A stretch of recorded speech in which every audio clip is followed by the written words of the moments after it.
Good morning again. Welcome to this update from the bunker. It's now Thursday, 23rd of April. I'm not going to tell what the weather's like. You can guess this time. I guess you know it's the same anyway. It's glorious down here in the middle of sunny France. Trust you well, and I hope all things are going okay for you.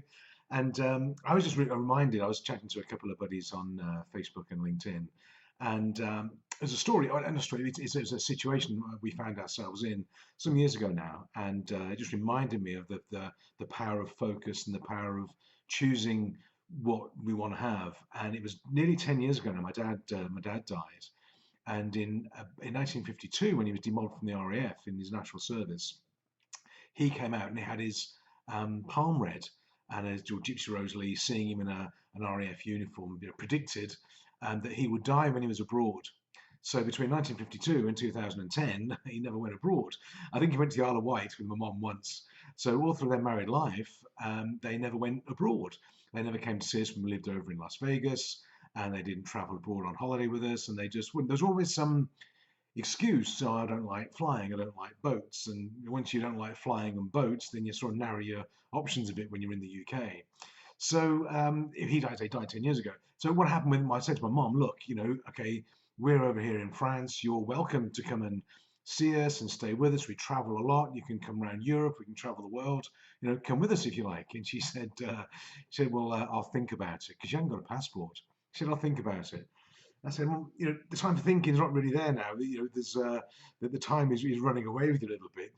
Get a passport and come and get on with it. So she did, and since then we've been to, gosh, Germany, Poland, we've been to Venice, we've been to Spain, we've been all over the place. We've taken her everywhere. She's been down here a number of times. She loves it, and it's great to see that she's out and about and still travelling.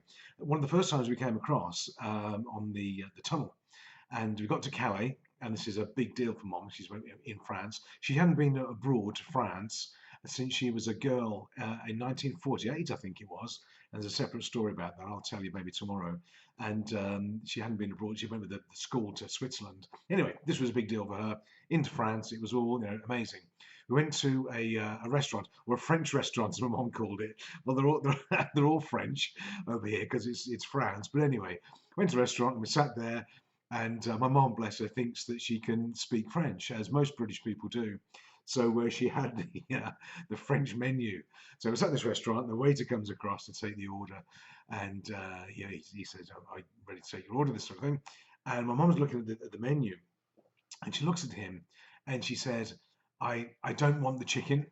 I don't like prawns. I don't want garlic, and I don't want the strong sauces and that type of thing." And so she said everything that she didn't want. And of course, this guy stood there, typical French, if you like, not typical, but he didn't really get this. When he said, "Madam," he said, "what do you want? What is it that you do want?" And she didn't have a clue, had no idea. And he had to go away and come back. And it was all sorted out. But it's interesting that in life and in business, for many people, they focus on what they don't want rather than what they do want. They know what they don't want. They don't want hard work. They don't want stress. They don't want these people around. They don't want whatever it is. But they don't have any clarity around what they do want. And they spend their whole lives hating what they've either got or don't want or want to move away from. And they never actually figure out, well, what do they want? And the danger is when you write down what you do want, is you narrow your options because there's a risk then you might get it wrong. You might that you choose the wrong dish. You might be you choose the wrong person. There's a risk of making a decision, making a positive choice. If you choose something, of course, you can't really moan about it, can you? Because if it goes wrong, well, you chose it. If you get something you don't want and it goes wrong, well, then you can blame anybody you like. So this is living in denial, it's living in blame, and all the excuses come out. When you make a positive choice, it might go wrong. I made a positive choice once. I bought a Fiat Mirafiori car. It didn't end well, as you can imagine. But anyway, but I owned it, I bought it, and I chose it. I got rid of it as well. But choosing what you do want is the key. If you know what you don't want, well, that's great. But what do you want? And the reason we're living over here in France goes back to 1992. It was September 1992. We were in a tent or a caravan, and in Biarritz in southern France on holiday with the boys, and we wrote down what we wanted. Now back then we were living in Bristol. I was running a timber mill in a place called Nailsea, just outside of Bristol on the coast. We were living in Portishead, which is a beautiful part of the world, actually. And we said, we're going to live in France. We want to live in France. Here we go. Had no idea how we were going to get here. No idea at all.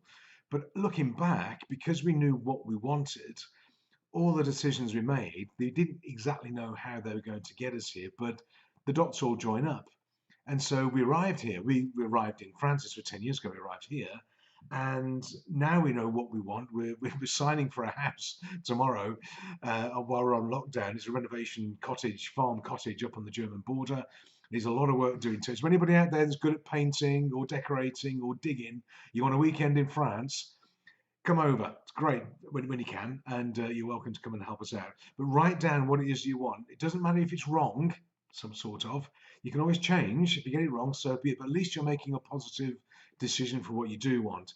And when you walk into a restaurant, or the menu, you get exactly what you order. And same in life. Now, you may order a dish you don't like, you don't want. Again, that's fine.